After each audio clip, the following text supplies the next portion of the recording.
राष्ट्रीय आय। तो राष्ट्रीय आय में हमने क्या बता दिया, तो हमारा राष्ट्रीय आय है, इस राष्ट्रीय आय में हमने बताया है क्या, जीडीपी। जीडीपी बताए हैं। जीडीपी का पूरा नाम क्या है, gross domestic product. Gross domestic product, इसको बोलते हैं सकल घरेलू उत्पाद। सकल घरेलू उत्पाद किसे कहते हैं, कल वाले में पूरा बता दिए थे। सकल घरेलू उत्पाद क्या है, किसी एक वित्तीय वर्ष में, किसी एक वित्तीय वर्ष में उत्पादित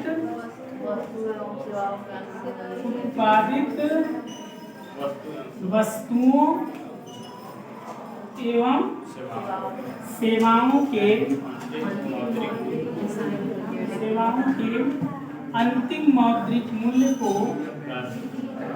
अंतिम मौद्रिक मूल्य को क्या कहते हैं, जीडीपी कहते हैं। अंतिम मौद्रिक मूल्य को जीडीपी कहते हैं। तो हमने जीडीपी पूरा एक एक सब स्वरूप समझा दिए थे। अब जीडीपी के बाद आ जाता है जीएनपी। जीएनपी यही बताना था हमको। जीएनपी का पूरा नाम क्या है, ग्रॉस नेशनल प्रोडक्ट। ये हो गया ग्रॉस नेशनल प्रोडक्ट। इसको क्या बोलते हैं, सकल राष्ट्रीय उत्पाद। सकल राष्ट्रीय उत्पाद, ये हो गया ग्रॉस नेशनल प्रोडक्ट। अब ये है कि यह जीएनपी क्या होता है, तो जीएनपी बराबर होता है, अगर हम जीएनपी की बात करें तो जीएनपी बराबर होता है GDP plus X minus M. यही हमारा क्या हो गया, जीएनपी। जीडीपी क्या है, जीडीपी है किसी एक वित्तीय वर्ष में किसी देश के सीमा के भीतर उत्पादित वस्तुओं और सेवाओं के अंतिम मौद्रिक मूल्य को जीडीपी कहा जाता है। तो अंतिम मौद्रिक हो गया जीडीपी। लेकिन इसमें हम एक चीज और शामिल नहीं किए थे, अगर कोई विदेशी व्यक्ति हमारे वहां आके काम करता था तो हम अपने जीडीपी में शामिल करते हैं। जो हमारे, मान लेते हैं हमारा इंडिया है यार, तो हमारे इस इंडिया की जो घरेलू सीमा है इसमें हमारे देश के लोग भी काम करते हैं और कुछ विदेशी लोग भी आकर के काम करते हैं।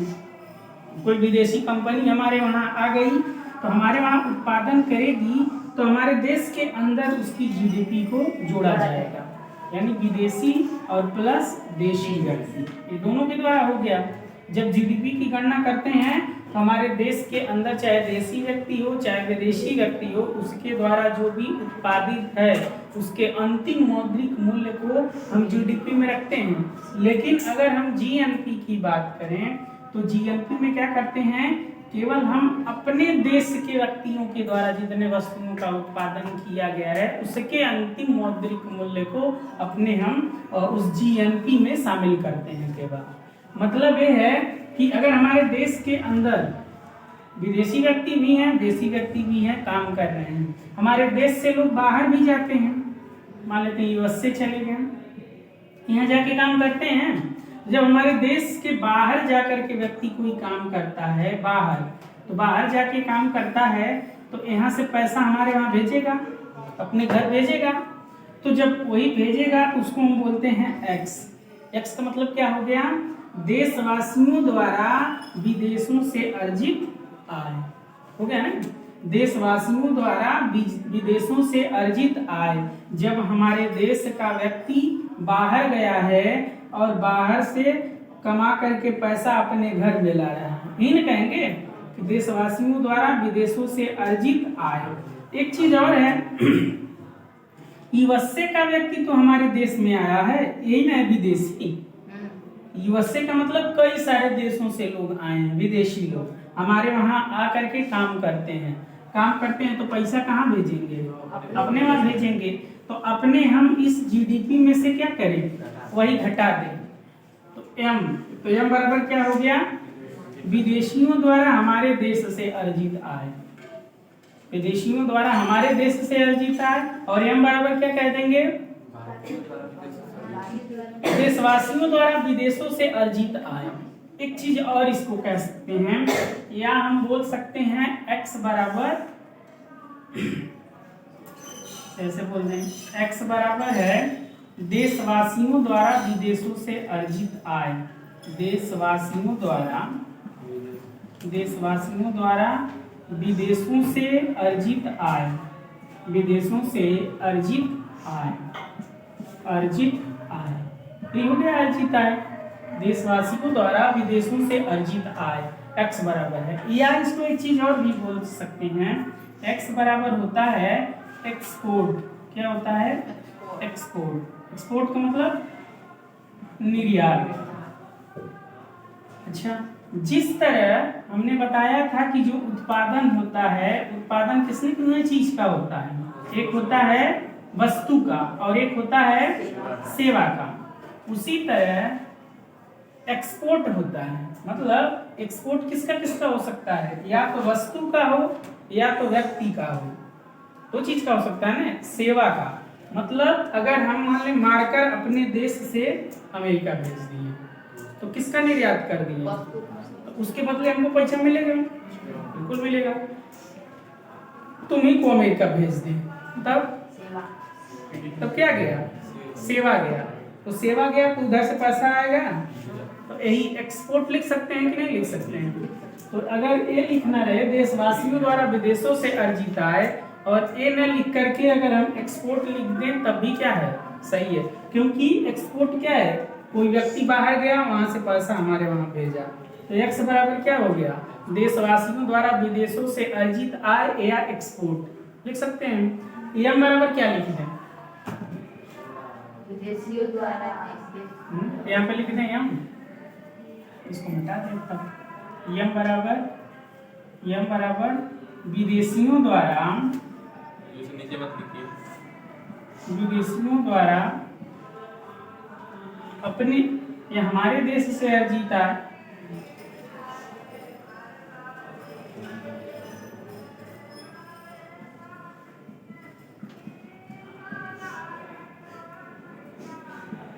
अर्जित आय, या और क्या चीज लिख सकते हैं?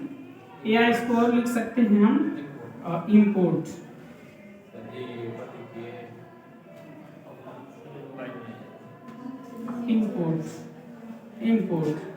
इंपोर्ट मतलब आयात।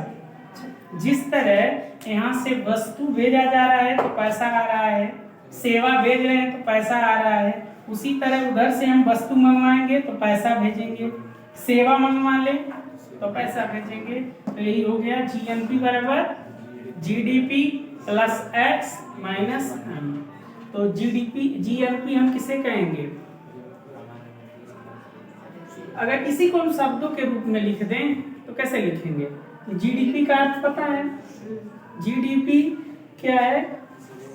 किसी एक देश में, किसी एक देश के सीमा के भीतर किसी एक वित्तीय वर्ष में उत्पादित वस्तुओं और सेवाओं के अंतिम मौद्रिक मूल्य को जोड़ते हैं और साथ ही साथ विदेशों से प्राप्त आय को जोड़ देते हैं और अपने देश से विदेशियों द्वारा ले गए आय को घटा देते हैं।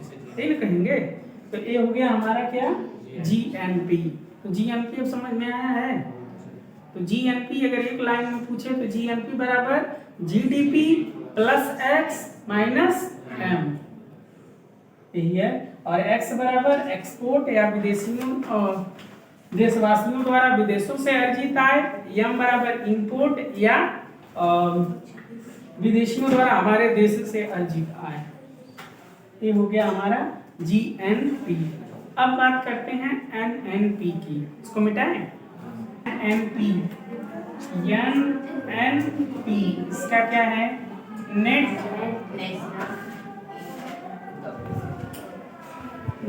National product. इसको नेट का हिंदी नेट नेशनल प्रोडक्ट। एक हो गया हमारा जीडीपी, एक हो गया हमारा जीएनपी, एक हो गया हमारा एनएनपी, नेट नेशनल प्रोडक्ट। या इसको क्या कहते हैं, इसको बोलते हैं शुद्ध या निबल, शुद्ध या निबल राष्ट्रीय उत्पाद।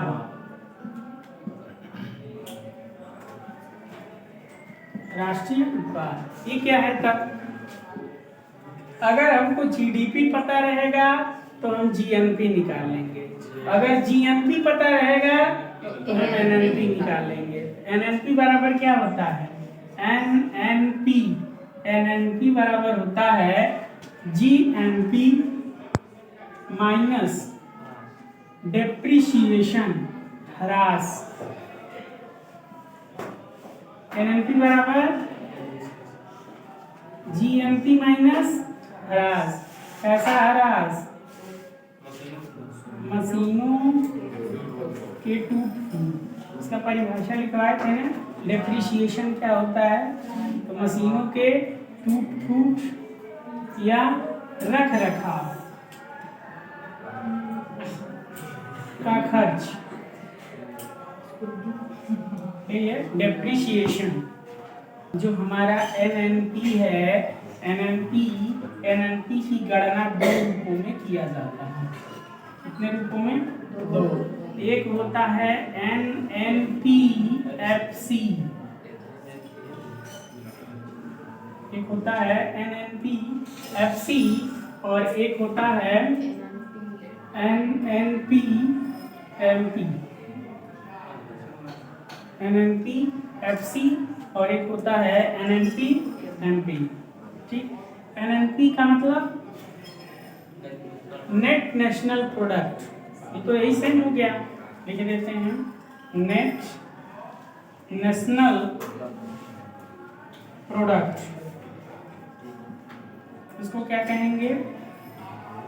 Net national product factor cost, factor cost. FC का मतलब फैक्टर कॉस्ट, इसको बोलते हैं शुद्ध राष्ट्रीय उत्पाद। किसके? साधन लागत पर, शुद्ध राष्ट्रीय उत्पाद साधन लागत पर, एनएनपी एफसी। और ये हम क्या कहेंगे? एनएनपी एमपी का मतलब ये भी सेम है, net national product market price. इसका सेंस क्या है? बाजार कीमत। अभी हम बता रहे हैं इसका मतलब क्या है। मान लेते हैं इस मार्कर का हमको उत्पादन करना है, तो इसको हमको उत्पादन करने के लिए किस किस चीज की जरूरत पड़ेगी देखते हैं। सबसे पहले हमको भूमि की जरूरत पड़ेगी, इस पर उत्पादन होगा। श्रम चाहिए, पूंजी चाहिए और उद्यमी चाहिए, तो साहसी उद्यम। या इसको साहसी लिख देते हैं, साहसी। कितना चीज उनको चाहिए? एक साल में मान लेते इसी एक मार्कर का उत्पादन होता है, या इसी एक मार्कर का उत्पादन करना है। इस एक मार्कर के उत्पादन के लिए हमने 2 रुपया भूमि के बदले क्या देते हैं? रेंट, किराया देते हैं। इसका हम क्या देते हैं? किराया। श्रम के बदले क्या देते हैं? मजदूरी। पूंजी के बदले क्या देते हैं? ब्याज। साहसी को क्या मिलता है? लाभ। है ना, लाभ मिलेगा। जो सारी चीजों को इकट्ठा करता है, काम करता है, लाभ मिलेगा। मान लेते हैं 2 रुपया हमने किराया दे दिया, 2 रुपया हमने मजदूरी दे दिया, 2 रुपया हमने ब्याज दे दिया, 2 रुपया लाभ हो गया। हो गया कितना? 8 रुपया। तो साधन लागत पर इसकी कीमत कितना हो गया? 8 रुपया। साधन लागत पर इसकी कीमत क्या हो गई? 8 रुपया। अगर इसी में हम इनडायरेक्ट टैक्स जोड़ दें, नहीं है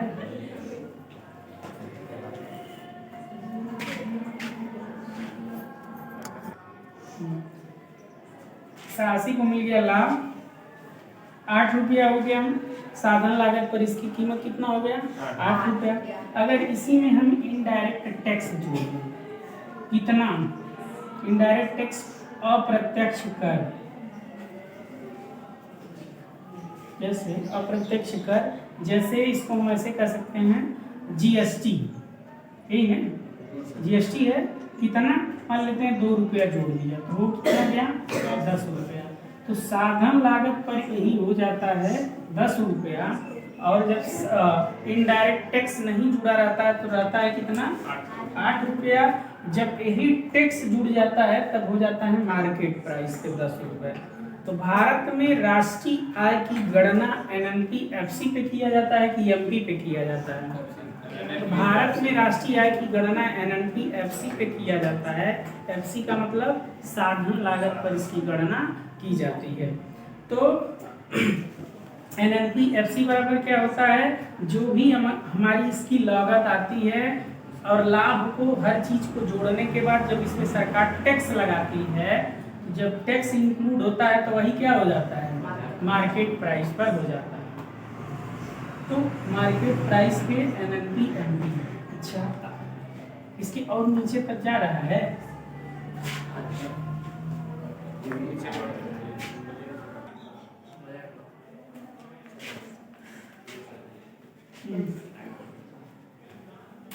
भारत में राष्ट्रीय आय की गणना किस पे किया जाता है एनएनपीएफसी पे किया जाता है। और इसी पे अगर हम सरकार के द्वारा जीएसटी ऐड कर देते हैं तो क्या हो जाता है मार्केट प्राइस पर हो जाता है। तब अब ऐसे निकालें एनएनपी एएमपी बराबर क्या हो जाएगा, हमको एमपी निकालना है तो क्या करें, सबसे पहले हमारा हो गया एनएनपीएफसी, यही हो जाएगा ना, लिख देते हैं एनएनपीएफसी, ये हो गया। प्लस क्या करें इनडायरेक्ट टैक्स अप्रत्यक्ष कर जोड़ दें इसी में, अप्रत्यक्ष कर माइनस सब्सिडी जोड़ देना है। बताते हैं क्या है सब्सिडी माइनस सब्सिडी। तो ये हमारा निकल गया क्या एनएनपी एमपी। ये सब्सिडी क्या है, सब्सिडी हमेशा हमको फैक्टर कॉस्ट पे मिलता है। किस पे दिया जाता है फैक्टर कॉस्ट। जैसे मान लेते हैं हमने पूंजी लिया, बैंक से ऋण लिया, ऋण लेकर के वस्तुओं का उत्पादन कर रहे हैं, यही मार्कर बनाना था। तो यहाँ से मान लेते हैं हमने ऋण लिया था इस मार्कर के लिए, तो सरकार को ब्याज कितना देना था 2 रुपया, सरकार ने ब्याज माफ कर दिया, हमको क्या कर दिया सब्सिडी दे दिया। जब ब्याज माफ कर दिया सब्सिडी दे दिया तो वही हम इसमें से घटाएंगे ना, तब ना हमारा एमपी निकलेगा, क्योंकि हम क्या निकाल रहे हैं एमपी निकाल रहे हैं मार्केट प्राइस पे। तो वही सब्सिडी हमने क्या किया घटा दिया, जब सब्सिडी घटा देंगे तो हमारा क्या निकल जाएगा एमपी। अच्छा एफसी हम पूछने कैसे निकालना, एफसी कुछ नहीं करना है, अगर हमको एफसी निकालना रहे एमपी पता है तो कैसे निकलेगा